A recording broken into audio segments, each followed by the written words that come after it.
Hello and welcome back to the Technocamps Scratch tutorials, where today we're going to be going through the motion blocks. So this video is going to be split into two parts, where we talk about the more simple blocks to begin with, and then in the second video we will go over the more advanced blocks available in the motion category. So to begin, we've got Scratch our cat on the background, and we've chosen this backdrop that has the coordinates of Scratch on it. So you've got the X coordinate going across the screen and the Y coordinate going from top to bottom. And you can see that the X coordinate goes positive to the right of the screen and negative to the left. Same with the Y, goes positive to the top and negative to the bottom. So in the center of the screen, Scratch is at position 0, 0. And that is dead center in our screen. So we can change that using these variables here, but it is always better to program where we want the cat to be, not to use these, but to use the blocks themselves so that it will always happen when we want it to in our programs. So let's begin. The first block we have is move. And I'm sure everyone can imagine what the move block does. If we tell Scratch to move 10 steps, he will move 10 steps across the screen. And you can see his X coordinate has changed from 0 to 10. If we tell him to move 50 steps, then Scratch will move another 50 steps. So now he's moved a total of 60 steps across the screen, 10 plus 50. So this is why it's better to say exactly where we want Scratch to be, because every time we click the green flag, this isn't going to go back to 0. It's going to carry on changing from wherever we last put Scratch. Okay, so that's our move block. We can say move 50 steps. By the same token, we have 160 steps across that Scratch has moved. We could tell Scratch to move minus 160 steps, and Scratch will move back to 0. He will now move in the opposite direction because we've told him to move a negative number of steps. Using the turn blocks, we have two versions of turn. We have turn to the right and we have turn to the left. I'm sure we can work out what those blocks do. If we tell Scratch to turn 15 degrees, then he turns 15 degrees to the right. Another 15, and now he's pointing 30 degrees to the right. If we tell him to turn 60 degrees to the right, then Scratch will have done a full 90-degree turn and is now pointing downwards. You will notice that the direction Scratch is now pointing is 180. If we turn Scratch back 90 degrees to the left, then what we will see is that the starting direction for all sprites in Scratch is 90 degrees. If we click on this, we can see that sprites point 90 degrees to the right by default. We can use this to drag around our sprites to the direction we want it to be facing. So we don't have to use the code, but again, if we're going to be changing it, it's always better to program that using our blocks. So that's how we can move our character and turn the direction of our character. If now we turn Scratch another 90 degrees to the left, but then move Scratch 100 steps, then Scratch is going to turn 90 degrees to the left, so he will be facing upwards, and he will move 100 steps. There we go. So that's how we can make the cat move in different directions by changing the direction it's facing and moving in this new direction. Okay, let's set our direction back to 90 and our coordinates back to 0, 0. So that is the move and turn blocks. As well as these two simple blocks, we have the go to block, and this will move Scratch at the minute to a random position. It's telling him go somewhere random on the screen. So this can be very useful to randomly move our characters around the screen in Scratch, especially when you have enemies or collectibles. You probably want them to start somewhere random on the screen. And so that allows you to move them wherever you want. You can also tell it to go to the mouse pointer, in which at the minute, Scratch is always going to try and go toward my mouse pointer. However, if I told him to go to the mouse pointer forever, now I can get Scratch to follow my mouse around the screen because he is forever moving his position to where the mouse pointer is.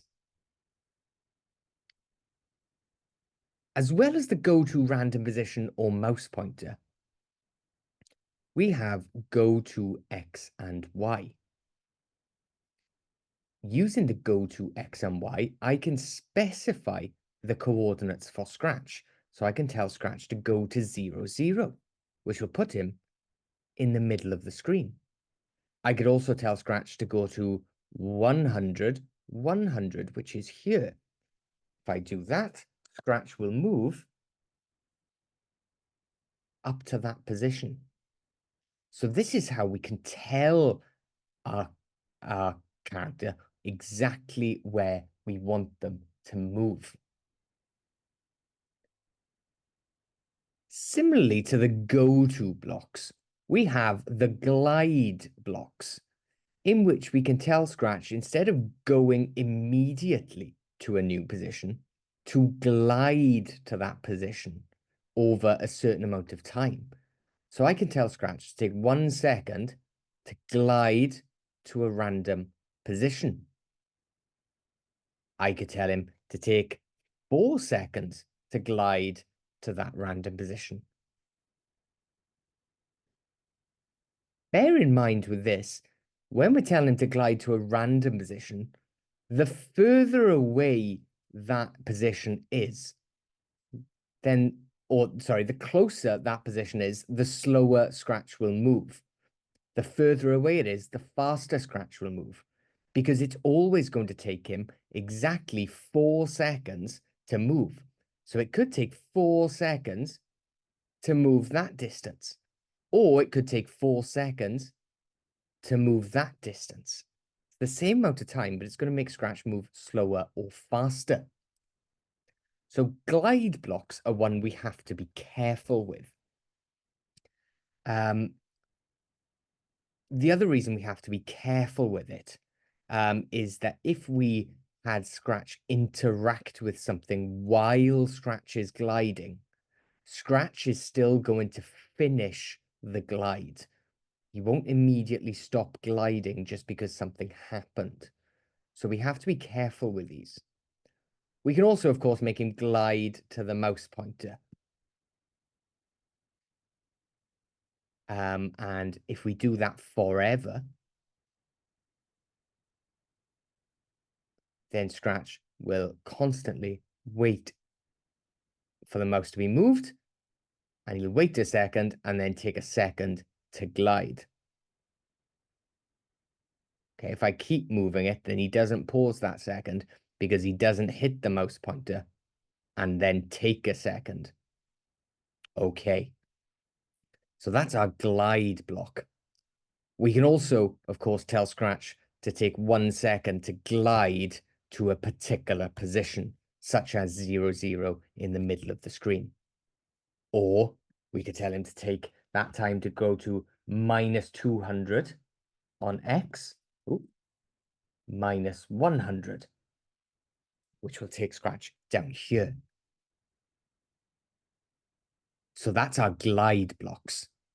They're very useful to make a character slide across the screen, but they can cause problems. Okay, so you've always got your go-tos that you can use to avoid that problem.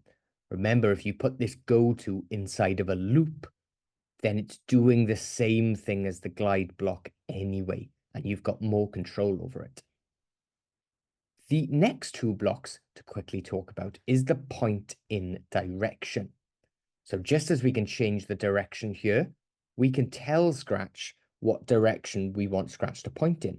I could say point at 270 degrees, which is this direction, and Scratch flips. I could tell Scratch to point at 30 degrees or 135 degrees, any direction I want. So that is like the go-to block, but for the direction.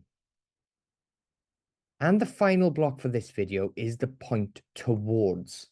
Just like the go to or glide to random position, we can tell Scratch the Cat to point toward the mouse pointer. Okay, so now he's immediately pointed up to the green flag because that's where my mouse is when I click it. But if I tell Scratch to do that forever, then we can see that Scratch always faces the mouse pointer. This could be really useful for an Angry Birds type game where you want to launch something in a direction and you always want it to point in the direction of the mouse pointer. Now you'll notice that this has a drop-down menu, but it only says mouse pointer. Now there's a reason for that. With all of these blocks with the drop-down, the go-to, the glide to, and the point toward, we could do it for the mouse pointer, but we could also add a new sprite, maybe a butterfly. Now, if we tell Scratch to point toward, we can tell it to point toward the butterfly. We can tell it, we can tell Scratch to glide to the butterfly. Or we could tell Scratch to go to the butterfly. Okay, so that is the first 9 movement blocks, their uses, and the way that they work in Scratch. I hope everyone found that useful. And there is a second video where we talk about the next 9 blocks of the motion category in Scratch. Thank you all very much.